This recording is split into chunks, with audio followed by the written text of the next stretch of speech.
my personal definition of feminism. I know it's not everyone's, but you're I mean, you said you're taking feminist classes, yes. This whole patriarchy theory thing. I mean, doesn't that immediately paint men in the negative light? Not in all instances, no. I would honestly say that, but and I'm speaking truthfully here, a lot of instances in my feminist classes, we have learned how toxic masculinity also, like, hurts men, and it does. I agree with your points that toxic masculinity, or I don't know if that's what you are arguing. Well, I don't actually even believe in that. Okay, but you're arguing I don't believe that you can just be toxic as an individual, but I don't believe that masculinity is toxic or that femininity is toxic. Okay. I would argue, personally, from my perspective, I know we don't see eye to eye on this, but I'm just trying to shed light on mine. Sure. I would say that, personally, like, I feel like my personal view of feminism does not discount the issues that men have faced. Well, of course it does.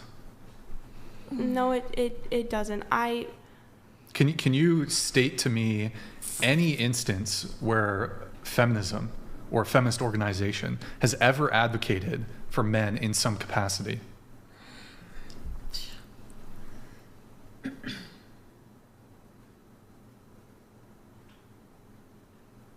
Yes. Okay. There's this one example of a project.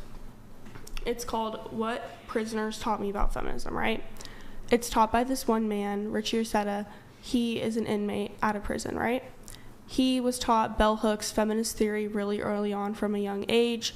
He taught feminist theory to his prison inmates, and he was able to teach them how, through feminist theory and toxic masculinity, they had been, I'm trying to put this into words. It basically he taught them feminist theory, and they learned that a lot of their actions were being influenced by toxic masculinity, and a lot of their actions had led them to the decisions that they had made today, like ended up in prison essentially. Through learning about feminism, he taught them how to just have a more well-rounded perspective and include the perspectives of both men and women, and it reframed a lot of their thinking. And I think that is one example of a feminist project. So that doesn't seem to be advocacy or like helping men, really. Well, like you can point to a prison. How many men were in this program? I'm not exactly sure. A couple dozen men? Probably more than so that. I'm thinking sure. More, I was hoping for something more wide scale. More wide scale? Like mass movement. I agree that there needs to be more. I'm not discounting that. That's why I have such a hard time coming up with feminists don't care about men's issues.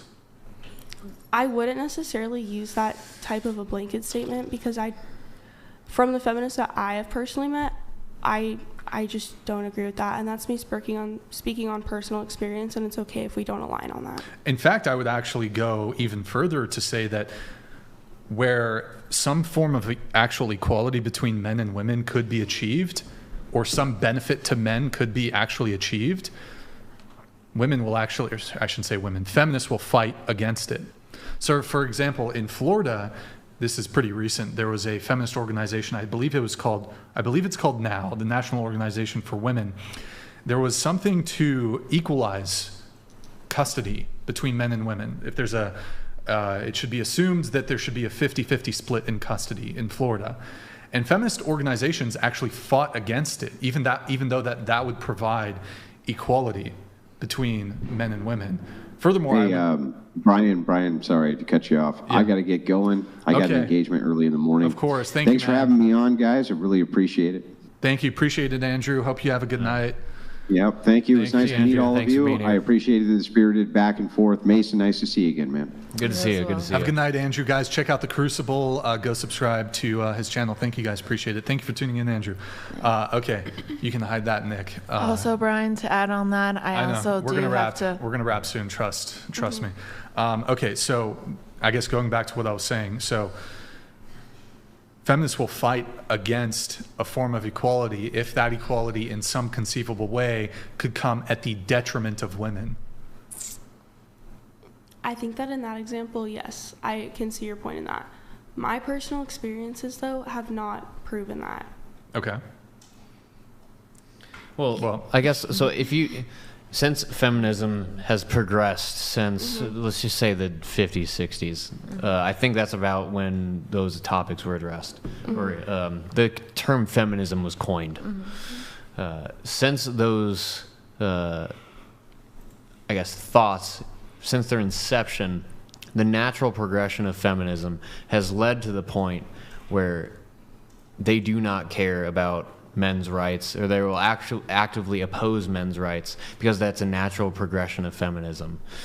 Now, I understand that your position, that your idea of feminism is not exactly that, but feminism now and ideas in the past that have been posed naturally lead to the point where it's either men or women. It's men against women. So I just don't see... I don't see how feminism actually provides solutions that bring people together. It always seems to tear societies apart. Can I provide like a little bit of my take on the situation? Okay. Okay, so in the past, like, I forget exactly when the term was coined, but it was coined relatively recently. I want to say around 10 to 20 years ago. But the term of there's a subsection of feminism called intersectional feminism, right? And it takes into account the multiple identity factors of women and how this influences their experience as women, right? Before this, a lot of times women of color and white women were kind of pitted against each other. It was not productive for the movement as a whole, right?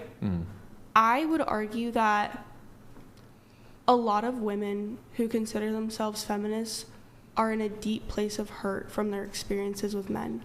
I have been in a deep place of hurt from experiences with men. I have been the type of person to be like, oh, I don't want to work with them, I don't trust them, whatever, da-da-da-da-da. And it's taken me a long place to get to the point where I don't think gender equality can be achieved solely based with women. I think that it does require men and women working together, of course. Yeah. I think that... Okay, sorry, my bad. No, you're good. Go for it. I think that because a lot of women are in a place of hurt, it's hard for them to even open up to the possibility of working with men or considering the experiences of men as well. And I can't say I'm for sure on this, but I really hope that at one point more people can realize that the only way for social change is through collective action in the majority. And because, like, majority of the population can't just be, like, if you want social, like, all social movements in the past, like civil rights, like anything regarding that has been when the majority of the population adopts it finally, and that's when it's been able to actually see progress. I think that feminism will truly see progress when men and women can work together, right? But I think that a lot of women are just at a place of hurt where they can't open themselves up to that It's right now. not what it's supposed to be. Okay. Like what it... Well, so even the way you framed it right there, you've had terrible experiences with men. Therefore, we need to address societal issues that involve men. No. Well, okay. Not necessarily. The same thing can be said about men in their experiences with women. Hell yeah. I know the guys. Well, I have buddies in particular who have been their lives have been destroyed by women. Yeah. And I don't think their experiences should be discounted at all. Yeah, no, That's the point. Agreed. So instead of, I just don't see any progress that can be made. I don't see any progress that can be made if aggressiveness of the... No. I'm saying I don't see how any progress can be made if the movement is based upon this other... Us against... It's us versus them. So when it comes down to feminism, it is very much we are being oppressed by a male-dominated culture. Yeah. Therefore, we need to combat that male-dominated culture to achieve some kind of equality. I don't think that brings about any kind of unity. Sorry. I agree fully, and I don't know if like what I'm saying is coming across. I don't know why that's fucking funny. Hold on. But that's literally what we've been trying to say is when it's equal. I agree with your point that the us versus them mentality isn't productive, because it never is. Like, I truly think that's but never that is the productive. that is the genesis. That is the genesis of feminism. Yeah, but that doesn't mean it's Men right. have it better. we're oppressed. Women are oppressed. Men are the oppressors. Patriarchy theory. Doesn't mean Yeah. it's Well, right. And again, doesn't mean like, that what's it's not outdated. I guess what's the end goal of feminism? Equal. It's okay. Well, the thing. True feminism. So not okay, this okay. hateful. I can engage with this. So if it really is equality, then we're trying to achieve something that's impossible because men and women are not equal. Yeah, but there's They're being okay. treated Okay, well, equally let's think about and this. Let's being think about physically and mentally equal. Okay, can I just want to complete my thought. Yeah. If we're going to think about this logically, there is no way that men and women can be perfectly equal. Take strength. Men are always going to be stronger than women. Yeah. Take that's not the childbirth. point. That's the Men will never be able Then we're to doomed. birth children. Then we're doomed forever. Why are we right? trying? What the- Okay, stop, just let him stop. finish. I'm trying to explain to you why men and women can never be equal. So instead of trying to force equality down people's throats when it can't be achieved, we realize, okay, there's going to be certain struggles that men face. There are going to be certain struggles that women face. Yes. But we have to figure out. We have to be able to provide rights and freedoms that are equally available to all. Okay. What You're rights? saying what I'm okay, saying in a no, different way. no. I'm not saying what you're saying. What rights and freedoms are given to men but not women? That's all I'm sorry saying. that If you we don't- have that, I mean, I so don't if we feel bad that have you don't that, experience it, okay, but- if we have that, then why are we focusing on this issue that's not there? If women have the freedoms that men do, they have the same rights and freedoms that men do, why are we pointing at something that doesn't exist? Okay, so if we really wanted to bring people together, if we really wanted to bring men and women together, Yeah. instead of demonizing one sex over the other, maybe we should just realize that that the issue is not there. There is not an issue when it comes to men versus women in rights and freedoms. I don't know how many more ways I can say it that like I'm agreeing with you, but it's the view of feminism currently is still as if it was the same view as it was when it first started. Yes, regardless. It's outdated. I've given my outdated. point. I've given my point of view. I'll bring it back because we kind of derailed a little bit here. So I made the argument that I think men have been more oppressed than women. Okay. I'm not really, I'm more so talking to you. I mean, do you disagree? I disagree with your argument, but I can understand how you came to reach your argument. Like, I understand your point of view, but I don't agree with it necessarily. So I would assume then that your position is women have been more oppressed than men. I've discussed this at length, and I'd like us to move to a different question. I feel like our debate is kind of getting into the area of like beating a dead horse, and I feel like we've been. Well, no, I mean, I haven't really made my case, but Okay, then you can make your case. okay, so I still would like an answer from you on this, though. So if you're saying that my position is wrong, essentially, you're saying you understand how I feel, then your position surely must be that women have been and are more oppressed than men. I have tried explaining my position, and I just.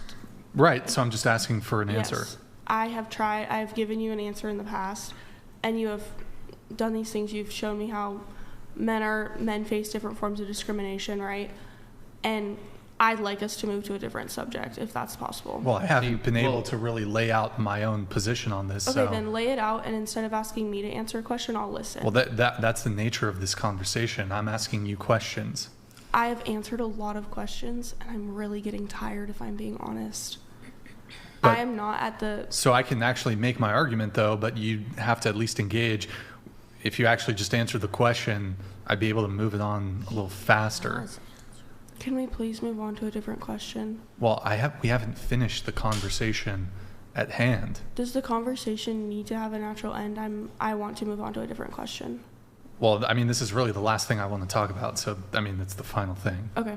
So there's not really anything I want to move it on to. Like, I want to have this conversation. We've got to wrap the show. It's already late. Mm-hmm. Yeah. Yeah. Well, okay. So, I guess adding on. Well. So. Okay. Go ahead. No, you want to go ahead? All right. Yeah. So if we can go back and forth and play this oppression Olympics until we're all dead and buried. It doesn't matter because nature has dictated that, again, I'm going to say it, men and women are different. Therefore, men's struggles are going to be different than women's struggles. I don't even think Brian and I are saying that it's like, it's